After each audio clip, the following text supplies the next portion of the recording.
ابوبکر اور حضرت عمر رضی اللہ تعالیٰ عنہما، انہوں نے کہا ہے باخ باخ لکا یا علی بن ابی طالب انت مولانا و مولا کل مسلم و مومن و مومنۃ، یہ من کنتم مولا کیا؟ ہاں جی، اے ابو طالب کے بیٹے مبارک ہو کہ آپ ہمارے بھی مولا بن گئے، ہر مسلم کے، ہر مومن کے، ہر مومنہ کے مولا بن گئے۔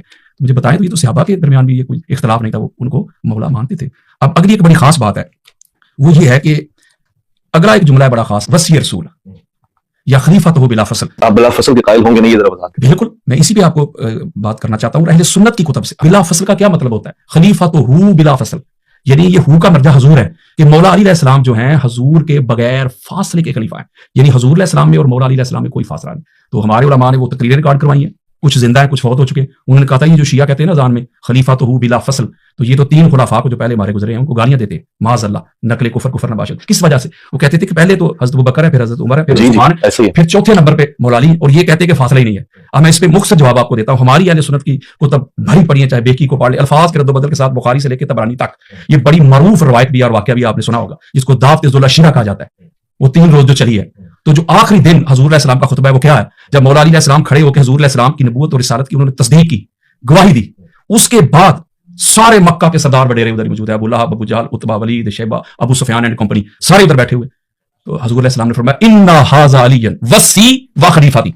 یہ مستند روایات، میں وہ تو بتا رہا ہوں آپ کو کہ میں آپ کو 150 کتابیں دیتا ہوں۔ میرے آقا نے فرمایا یہ میرا بھائی علی میرا وصی بھی ہے اور میرا خلیفہ بھی ہے۔ یہ کب کہہ رہے ہیں؟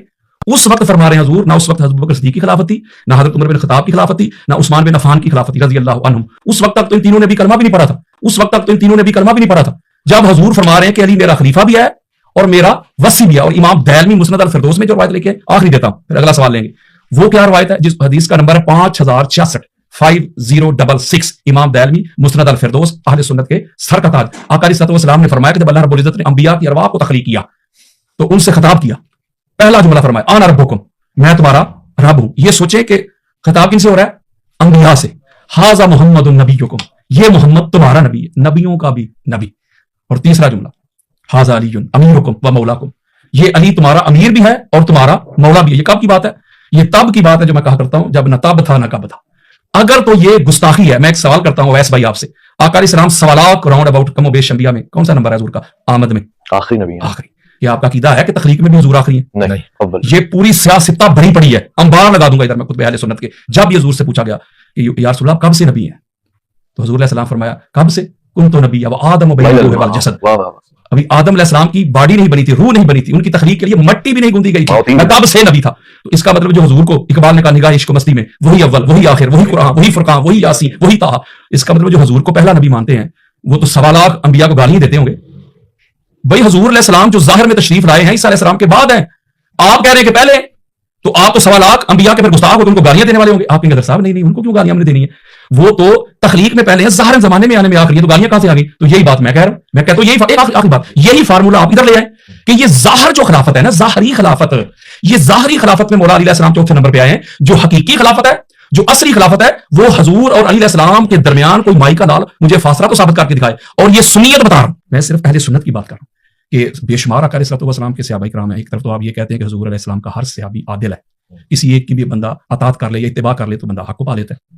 تو یہ بے شمار صحابہ ہیں، ہماری کتابیں بھری پڑی ہیں جو مولا علی علیہ السلام کی افضلیت کے قائل تھے۔ جہاں آپ کہتے ہیں اہل سنت و جماعہ، تو اہل سنت یعنی حضور علیہ السلام کی سنت والے اور حضور کی جماعت کی سنت والے، ان کو فالو کریں۔ نیچے آج کل کے جو مولوی صاحب ہیں ان کی بات نہیں، اوپر حضرت عبداللہ ابن مسعود جو ہیں، امام احمد بن حنبل لے کے آئے ہیں، امام طبرانی لے کے آئے ہیں، پھر امام ابن اسیر لے کے آئے ہیں، سینکڑوں حوالے ہیں اس کے اوپر۔ یعنی آپ ہمارے حضرت عبداللہ ابن مسعود مولا علیہ السلام کی افضلیت کے قائل تھے، تمام اصحاب، بالکل تمام۔ اس کے علاوہ عمار بن یاسر افضلیت کے قائل تھے، حذیفہ بن یمان ہوں، حضرت مقداد ہوں، حضرت سلمان ہوں، حضرت بلال ہوں، اس کے علاوہ دیگر بھی زید بن ارقم ہوں، ابو سعید خدری ہوں رضی اللہ عنہ، یہ وہ صحابہ کرام ہیں حضور علیہ السلام کی۔ یہ الگ بات ہے، مولوی صاحب کو یہ صحابہ نظر نہیں آتے، یہ مولا علیہ السلام کی افضلیت کے قائل تھے۔ امہات المومنین، ام المومنین حضرت عائشہ صدیقہ رضی اللہ تعالیٰ عنہ، یہ پاک سیدہ کی افضلیت کی قائل ہے، بڑا نام ہے، ٹھیک ہے نا، ماں ہے اہل سنت میں، ان کا کیا مقام اور مرتبہ ہے۔ تو وہ اپنے ابا جان کی قائل نہیں تھی افضلیت کی، وہ پاک سیدہ کی فرماتی ما رأیت احد افضل من فاطمہ غیر ابیہا، ایبسلوٹ بات کر رہی ہیں، مطلق، کہتی میں نے کائنات میں فاطمہ الزہرا سلام اللہ علیہا کے بابا کے بعد کوئی فاطمہ الزہرا سے افضل اور اعلیٰ کوئی شخص دیکھا ہی نہیں، کوئی شخصیت دیکھی نہیں۔ اور امام طبرانی اس کو لے کے بے شمار حوالہ جاتے ہیں، ریفرنسز ہیں۔ تو اس کا مطلب ہے جب فضائل کو جمع کریں گے، وہ سب سے زیادہ جس کے پاس وہ فضائل آ جائیں گے وہ بنے گا افضل. میں 200 حدیث اسی وقت پڑھ سکتا ہوں کہ پوری دنیا کا کوئی شخص ایسا نہیں ہے جو بعد نبی جس کے پاس اتنے فضائل ہوں جو مولا علی علیہ السلام کے پاس فضائل. ہاں, امام احمد بن حنبل کا یہ عقیدہ, امام بہقی کا یہ عقیدہ, امام نسائی کا یہ عقیدہ, بلکہ اس کے اوپر اجماع ہے. اور فضائل کے باب میں ضعیف روایت بھی لی جائے گی. اتنی بڑی علمی شخصیت بیٹھی ہوئی, اس میں شیعہ سنی میں بھی اختلاف نہیں ہے کہ فضائل کے باب میں ضعیف حدیث بھی قابل قبول ہے جس میں کوئی شرک یا اس طرح توحید پہ حملہ نہ ہو, اس کو قبول کیا جائے گا. تو اس کا مطلب جب سب سے زیادہ فضائل مولا علی علیہ السلام کے پاس ہے تو افضل بھی تو وہی ہوگا نا. پہلا مومن دیکھنا والی, پہلا نمازی دیکھنا والی, مجاہد دیکھنا والی, سخی دیکھنا والی, زاہد دیکھنا والی, عابد دیکھنا والی, متقی دیکھنا والی. میں فضائل نہیں پڑھنے لگا, پریشان نہ ہو, وہ ٹائم نہیں مجھے پتا ہے, لیکن میں یہ کہہ رہا ہوں کہ جب سب سے زیادہ فضائل مولا علی علیہ السلام کے پاس ہے تو افضل ہی وہ ہوگا جس کے پاس فضائل ہوں گے. تو غدیر کے موقع پہ جو اعلان کیا تھا حضور علیہ السلام نے تو سارے صحابہ حضور اور مولا علیہ السلام کے قدموں کے نیچے کھڑے نہیں تھے, اتنا بلند منبر تھا. تو یہ فضیلت ہے کسی کے پاس کہ پوری کائنات کے اوپر فرمایا من کنت, جس کا میں مولا اس کا علی مولا. یہ سب سے زیادہ نہیں, پہلے مومن علی, پہلے نمازی علی. میں روایتیں نہیں پڑھ رہا, وقت بچا رہا ہوں. تو یہ کوئی افضلیت نہیں ہے. پھر حضور علیہ السلام کا حسب اور نسب مولا علیہ السلام کے پاس ہے. پھر حضور علیہ السلام جس نور سے بنے علی اس نور سے بنے. پھر حضور علیہ السلام نے کہا کہ علی میری روح ہے, علی میرا گوشت ہے, علی میرا جان ہے, اور یہ قرآن نے بھی کہہ دیا. یعنی اتنی فضیلتیں جو مولا علیہ السلام کو ملی, مجھے بتائیں اگر اس سے بندہ افضل نہیں ہوتا تو پھر کیسے ہوتا؟ امام نسوی فرماتے ہیں کہ کسی کا بادشاہ بن جانا, کسی کا خلیفہ بن جانا, یہ ہرگز یہ دلیل نہیں ہے کہ اس کا بادشاہ بننا تمام رعایا کے اوپر اس کی فضیلت ہے. بلکہ جو حضرت ابوبکر صدیق نے پہلا خطبہ دیا جو بخاری میں موجود ہے, وہ پہلا جملہ کہہ رہے ہیں لوگوں میں تم سے افضل نہیں ہوں. پہلا جملہ یہ کہہ رہے ہیں. اور اگلی بات ہے کہ یہ جو طالوت بادشاہ تھا اس کی حکومت کے اندر نہیں, داؤد علیہ السلام اس کے اندر اس کے کام کرتے تھے, اس کی پرابلمس کو سالو کرتے تھے. داؤد علیہ السلام صاحب زبور رسول, تو کدھر گیا تھا اور کہو کہ وہ طالوت جو تھا داؤد علیہ السلام سے افضل تھا, بادشاہ وہ تھا. تو لہذا جو یہاں تک لکھا گیا ہماری کتابوں میں, اب میں کیا آپ کو بتاؤں کیسے حالات ہیں, یہ کیسا دستور زبان بندی ہے تیری دنیا میں.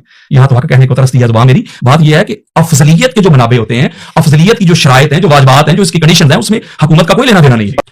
امام شافعی لکھتے ہیں کہ حضور کی اہل بیت اللہ نے آپ کی مودت کو قرآن میں فرض کر دیا ہے, کمپلسری کر دیا, واجب کر دیا. آپ کی عظمت کے لیے اتنے کافی ہے. اگر کوئی نماز پڑھے, آپ پر درود نہ پڑھے, اللہ نماز کے منہ پہ مارتا ہے, تو اس وقت بھی مفت سے مفتی تھے, اس وقت بھی ناسبی تھے. یہ ناسبی کی ڈیفینیشن پتہ کیا ہے؟ یہ نون اور صاد ہے, سین نہیں, نسب نہیں. ناسبی اس کا مطلب ہوتا ہے کھڑا ہونا. یہ وہ کھڑا ہوئے تھے جو مولا علی علیہ السلام کے سامنے کھڑے ہو گئے تھے. جو مولا علی علیہ السلام جو خلیفہ راشد کے سامنے کھڑے ہو گئے تھے اسے کہتے ہیں ناسبی. تو آج بھی جو مولا علی جملہ ہے ویس بھائی, آج بھی جو مولا علی علیہ السلام کے سامنے کھڑے ہونے والوں کا حمایتی ہے وہ ناسبی ہے. جو مولا علی علیہ السلام کو مطلب جٹانے کی آئے تھے تو امام شافعی نے تو حد نہیں کر دی, تو انہوں نے فتویٰ دے دیا یہ بھی شیعہ ہو گئے. تو آپ نے پھر لکھا ان کا رفت اہل بیت محمد فضل شاد سکالانی نہیں رافض. اگر علی علیہ السلام کی اور اہل بیت کی محبت مودت یہ رفض ہے تو پھر دونوں جہاں سن لیں, جن و انس. کسی ماں نے شافعی سے بڑا رافضی پیدا نہیں کیا. امام مالک کو کوڑے لگائے گئے. امام احمد بن حنبل جو تھے وہ افضلیت مولا علی علیہ السلام کے قائل تھے. وہ کہتے تھے علی علیہ السلام کو کسی سے قیاس ہی نہیں کیا جا سکتا. صحابہ کا اپنا مقام اور مرتبہ اور اسٹیٹس ہے. یہ چونکہ حضور علیہ السلام کے شہزادے اہل بیت ہے, حضور کا نفس ہے, ان کو کیوں کمپیئر کرتے ہو؟ پھر داتا گنج بخش علی حجویری یہ سنیے ہے نا, ان کا عقیدہ ہے, وہ کہتے ہیں کہ دنیا میں ولی وہ بنتا ہے جس کی ولایت کی اپلیکیشن پہ مہر مولا علی کی لگتی ہے. شہنشاہ اجمیر نے کیا لکھا, شاست حسین دی حسین, پیچھے کیا رہ گیا؟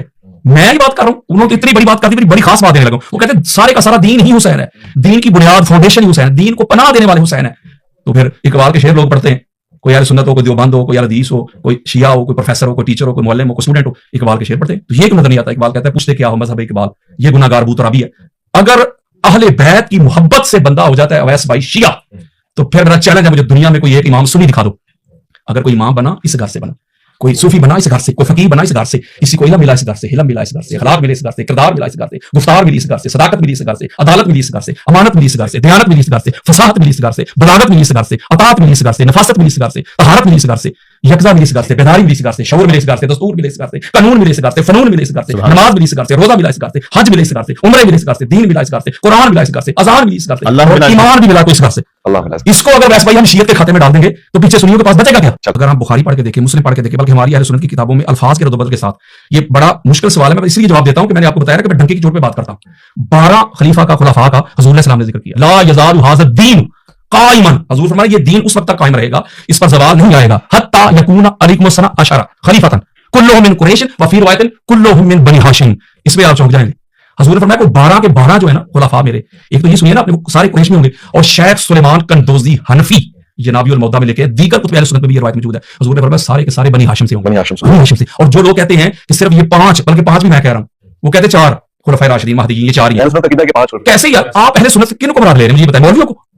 میں مراد لے رہا ہوں قرآن, احادیث, صحابہ. بھائی ان سے اختلاف کرنا وہ ہمارے قابل ہیں. کیا ان سے اختلاف کرنا بندہ سنی سے نکل جاتا ہے؟ آپ سب کانٹیننٹ سے باہر نکلے نا, مغرب میں جائیں, مصر میں جائیں, ایران میں جائیں, عراق میں جائیں, عرب میں جائیں, وہ تو ان کو جانتے بھی ہوں گے, تو بے شمار اہل سنت ہے. تو کیا مطلب وہ سنی نہیں رہے جو اللہ کو نہیں مانتا؟ بھائی میں اوپر جا رہا ہوں, آپ مجھے نیچے کھینچ کے لا رہے ہیں, بس آخری بات ہے بڑی خاص ہے. اس کا مطلب اگر تو خلفائے راشدین مہدیین وہی ہیں 4, 5 میں کو نہیں مانتے, بلکہ کئی جگہوں پہ کہتے ہیں 5 میں حضرت معاویہ بن ابی سفیان ہے, امام حسن علیہ السلام کو اسکپ کر جاتے ہیں. اگر یہ ان کی ترتیب افضلیت ہے, پھر مولا حسن بادشاہ سرکار کو 5واں نمبر کیوں کہتے ہیں سنی؟